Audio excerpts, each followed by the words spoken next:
श्री शिवाय नमस्तुभ्यम। हर हर महादेव। गुरुजी पंडित प्रदीप मिश्रा जी सावन के पहले सोमवार से श्री कावड़ शिव पुराण कथा वाच रहे हैं, जिसका आज 4 अगस्त दूसरे दिन की कथा का पूर्ण समापन हो चुका है। यह 5 दिवसीय शिव पुराण कथा है, जिसे आप 3 अगस्त से 7 अगस्त तक दोपहर के 1 बजे से 4 बजे तक आस्था यूट्यूब के माध्यम से लाइव देख सकते हैं, या फिर सीहोर कपिलेश्वर धाम पहुंचकर कथा पंडाल में बैठकर भी आप इसका श्रवण कर सकते हैं। आपको बता दें, आज दूसरे दिन की ऑनलाइन शिव पुराण कथा में गुरु जी ने 2 विशेष उपायों की जानकारी दी है, जिसमें एक माता सुख सुंदरी और लाल चंदन वाला उपाय है और दूसरा उपाय शीघ्र विवाह से संबंधित है। अगर किन्हीं कारणवश आपने 4 अगस्त दूसरे दिन की कावड़ शिव पुराण कथा का श्रवण नहीं कर पाए हैं, तो पूरी कथा का रसतत्व आपको इस छोटे से वीडियो से प्राप्त होने वाला है। बढ़ते हैं बिना किसी देरी के कथा की पहली विशेष जानकारी की ओर। कथा शुरू होते ही गुरुजी ने कहा, जितने कावड़ भर रहे हैं वो एक बात याद रखें, शिव पर चढ़ाया गया 1 लोटा जल या फिर कावड़ में चलाया गया जल या फिर शिव का किया गया भजन या फिर शिव का लिया गया नाम कभी भी खाली नहीं जाता है। आपको उसका फल इसी जीवन में प्राप्त होकर ही रहता है, यह निश्चितता है। बढ़ते हैं आज की शिव पुराण कथा की दूसरी विशेष जानकारी की ओर। गुरुजी ने कहा, आज से मंगला गौरी व्रत शुरू होता है, पर आज के दिन बहुत ही विशेष है और आज के दिन आपको एक विशेष और नया उपाय करना है। आप यह उपाय अपने घर पर भी कर सकते हैं।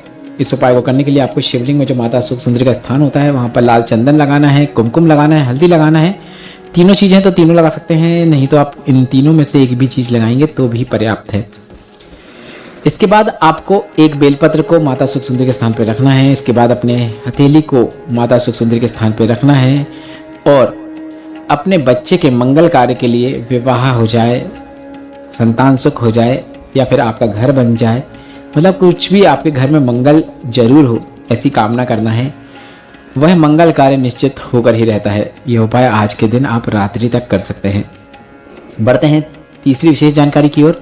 गुरुजी ने कहा, जितने त्योहार पूरे साल में आते नहीं हैं, उतने त्योहार चातुर्मास में आते हैं।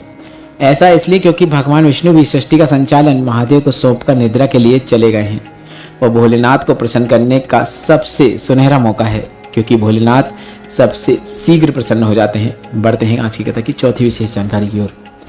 गुरुजी ने कहा, चरित्र, ज्ञान और व्यवहार, इन तीनों चीजों को कभी भी आपको किसी की नकल नहीं करना है, पर आपको अपना चरित्र, ज्ञान और व्यवहार हमेशा श्रेष्ठ रखना है। बढ़ते हैं आज की शिव पुराण कथा की 5वीं विशेष जानकारी की ओर। सुनीता जी पत्र लेकर आई, जिसमें लिखा, मेरे भाई का बचपन से कान से पीप निकलती रहती थी। उसको आर्मी में जाने की बहुत इच्छा थी, पर जब उसका मेडिकल हुआ तो उसके कान से पीप निकलने के कारण पता चला कि उसका कान का पर्दा फट गया है। हमने डॉक्टर को दिखाया, डॉक्टर ने ऑपरेशन की कहा और कहा बहुत मुश्किल है। हमने डॉक्टर की दवाई के साथ पड़ोसी के कहने पर शिव पर चढ़े हुए जल का आचमन करना शुरू किया। 3 महीने में ही हमारे भाई का पर्दा ठीक हो गया, उसका मेडिकल क्लियर हो गया है। उसी का आभार व्यक्त करने कथा पंडाल में आए हैं।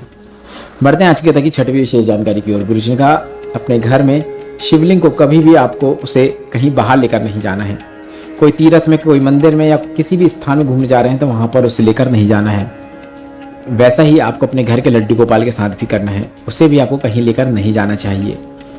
अगर आप भगवान को कहीं लेकर जाना चाहते हैं तो उन्हें अपने हृदय में बैठा कर ले जाएं, अपने हाथों में या अपने सर पर बैठा कर नहीं। बढ़ते हैं आज की शिव पुराण कथा की 7वीं विशेष जानकारी की ओर। गुरुजी पंडित प्रदीप मिश्रा जी ने बताया कि शिव पुराण में विद्येश्वर संहिता में पेज नंबर 75 में लिखा है, शिव के नैवेद्य को देख लेने मात्र से सारे पाप दूर हो जाते हैं और उसे पा लेने से करोड़ों गुना फल प्राप्त हो जाता है। बढ़ते हैं आज की शिव पुराण कथा की 8वीं विशेष जानकारी की ओर। मंगलवार के दिन अगर प्रदोष आती है तो उसे भौम प्रदोष कहा जाता है और इस बार कावड़ में भौम प्रदोष का योग बन रहा है। 25 अगस्त का दिन है, मंगलवार का दिन है, प्रदोष की तिथि है, ऐसे में भौम प्रदोष का दिन है और भौम प्रदोष की कावड़ हमेशा कामना पूरी करने वाली मानी जाती है। इसलिए इस कावड़ को हम कामना कावड़ भी कह रहे हैं। और जो आपकी कामना है, जो आपका उद्देश्य है, आपकी हर प्रकार की मनोकामना पूर्ण करने वाली है कावड़ होने वाली है। इसलिए आप अधिक से अधिक मात्रा में इसमें शामिल जरूर हों। बढ़ते हैं आज की कथा की 9वीं विशेष जानकारी की ओर, जो कि एक विशेष उपाय है जो आज गुरुजी ने बताया है। विवाह में देरी हो रही है, मंगल दोष के कारण या फिर किन्हीं कारणों से विवाह नहीं हो रहा है, अच्छे रिश्ते की प्राप्ति नहीं हो रही है, तो प्रतिदिन आपको एक सरल उपाय करना शुरू कर देना है। रोज एक लाल पुष्प आपको माता मंगला का नाम लेकर शिवलिंग पर अर्पित करना शुरू कर देना है। शीघ्र अच्छे रिश्ते की प्राप्ति होती है, मंगल विवाह होता है। यह उपाय आप कभी भी किसी भी दिन से करना शुरू कर सकते हैं। आप कल 5 अगस्त से भी यह उपाय करना शुरू कर सकते हैं और अधिक से अधिक लाभ प्राप्त कर सकते हैं, क्योंकि सावन का पावन महीना चल रहा है। ऐसे में कोई सा भी उपाय अगर आप शुरू करते हैं तो उसका फल आपको शीघ्र प्राप्त होता है। बढ़ते हैं 10वीं विशेष जानकारी की ओर। अगर आप सोचते हैं कि मेरे घुटने खराब हो रहे हैं, रोज सोचेंगे कि मेरा घुटना खराब हो जाएगा, तो एक ना एक दिन वह जरूर खराब हो जाएगा। शरीर में कोई गांठ हो गई है और बार बार सोच रहे हैं कहीं ये कैंसर की तो नहीं, ना होते हुए भी उसमें कुछ अंश आ ही जाएगा। उसी तरह टेंशन होने पर, बीमार होने पर आपको ये सोचना है भोलेनाथ सब देख लेंगे, सब ठीक हो जाएगा। ऐसा अगर आप रोज सोचेंगे तो कभी ना कोई टेंशन होगी ना कोई बीमारी। बढ़ते हैं आज की कथा की 11वीं विशेष जानकारी की ओर। गुरुजी ने कहा, संसार में स्त्री के पास धारण शक्ति होती है। दुख जीवन में कितना आता है वह सब सहन कर लेती है, कष्ट कितना आता है वह सब सहन कर लेती है। बच्चे को जन्म देती है, बच्चे का लालन पालन करती है, बच्चे को गोद में खिलाती है, बच्चे को गोद में लिटाने पर बच्चा लात मारता है उसे भी सहन करती है। जीवन में सभी दुख सहन करती है, वह वो धारण शक्ति के कारण कर पाती है। बढ़ते हैं आज की शिव पुराण कथा की 12वीं विशेष जानकारी की ओर। संसार में केवल एक माँ होती है जो भोजन की थाली भी अगर सामने लगी है तो भी वह उसे दूसरे को दे सकती है। ऐसा हर कोई नहीं कर सकता। बढ़ते हैं आज की शिव पुराण कथा की 13वीं विशेष जानकारी की ओर। धर्मा पांडे जी एक पत्र लेकर आए जिसमें उन्होंने लिखा, सब तरफ से हार चुके थे, आपकी कथा सुनना शुरू किया। आपकी कथा में बताए गए कुछ उपाय किए, शिव पूजन करना शुरू करी, एक लोटा जल शिवलिंग पर चढ़ाना शुरू किया।